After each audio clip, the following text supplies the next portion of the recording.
Have you ever said to yourself, I need to get a budget? Most of us have, right? Most of us think that to be financially successful, you have to have a budget and you need to stick to it. You need to know exactly how much you're spending and where you're spending it. That is your only way to get control of your money. Now, this is going to be an unpopular belief, but I don't necessarily think budgets work. I work with lots of people who are very successful when it comes to their finances, and they don't quite know how much they spend on gas every month, but they know how much they save. And that's the key. So essentially, when you're thinking about, should I do a budget? I need to have a budget. Let's think about what a budget is supposed to do.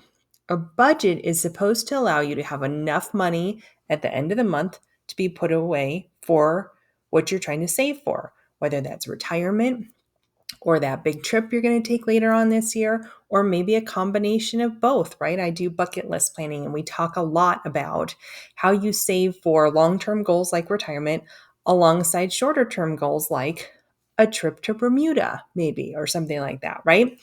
So maybe your savings goals are set and you want the budget so that you have enough money saved for hitting your goals. Well, that's right? I mean, you should do that, right?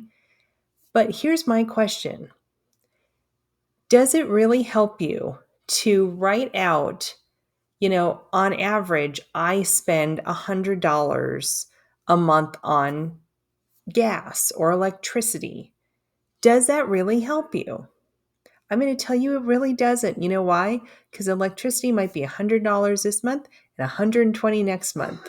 And does that mean you don't save that 100 or that $20 that you end up spending on electricity? No. So here's where I start with clients. And I think this is the key to doing it. You start with, this is how much I'm saving. And then the rest is what I spend. So when I talk to clients, I say, on average, how much do you need per month? And they say, oh, $5,000, $6,000 a month is what I need a month to live. And if it's higher or lower, your case, it's fine. But that's, kind of the average, I would say. And I say, okay, that sounds great. And here's how much you're going to save. And we put our savings goals in place and we make them automatic. Now, you've heard me talk about how automatic can be a problem, and I'll go through that in a second. But when they're working with me, I am that little force that pushes them along and makes them see if that's enough to save and if we can challenge ourselves to save more, right? Which is usually my argument with automatic savings, is that when you do something automatic, you aren't necessarily going to challenge yourself to do better or more, right? Because it's automatic. You're not thinking about it. But anyhow. So we put away the money and then you're left with what you're left with. Now, I always make sure we have a buffer in there. So if they tell me 5,000, I say, well, you're probably spending 6,000, right? We put a buffer in there. But sitting down and writing out every single thing that you spend your money on every month is one, I think that is just tedious and nobody wants to do it. So that's why nobody has a budget, because nobody likes doing it. But I've seen a lot of budgets that are put together online, because this is, resolution time. And people will put in groups like financial groups, this is my budget I put together. The numbers make absolutely no sense to me. They're like fly by night, I wish this was my life numbers. Like one lady has a family of 4 and she only eats out $100 a month. I really find that hard to believe. I really do. I mean, maybe, but I just find that hard to believe that you eat out for a family of 4 one time a month is what that looks like. Or maybe if you're doing fast food, maybe like 2 or 3 times a month. I just find that really hard to believe. I think that's what she wants to spend.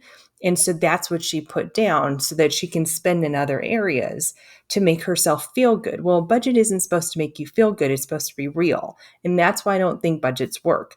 What I do think works is, like I said, having a savings goal, know why you're saving, know where you're saving to, know what number you're trying to get to in those buckets, but also to look at your credit card, to look at your bills, to actually be paying attention to what you're spending money on. If you would just take 5 minutes every month to look at your credit card, I wouldn't even say a month, I would say 5 minutes a week. Makes it a little easier, right? 5 minutes a week to look at what you're spending your money on and go, okay, I understand that. I understand that. Where did that come from? I didn't realize I spent that kind of money. That is going to help you a lot more than sitting there and writing that you only spend $100 a month on groceries when we know that that's not true. Okay. So when you're thinking about putting up together a budget, I think thinking about your saving goals and why you're saving is where you start, not writing down a list of different things on a budget that you're never going to look at again. And honestly, probably will not put together because nobody wants to. So, do you need a budget? No, you don't. You need to be aware of what you're spending your money on. You need to be clear of your goals and why you're saving, and know what you're saving your money towards and what that number is, and get that put away first before you start spending. That's the way you do it. So, if you need any help with just kind of figuring out how to put together savings goals, let us know. Schedule a get to know you call. There's a link in the notes down below, and you can also create your saving budget and not your actual budget and save yourself a lot of headache and time. One Vision Retirement, your retirement in 2020 vision.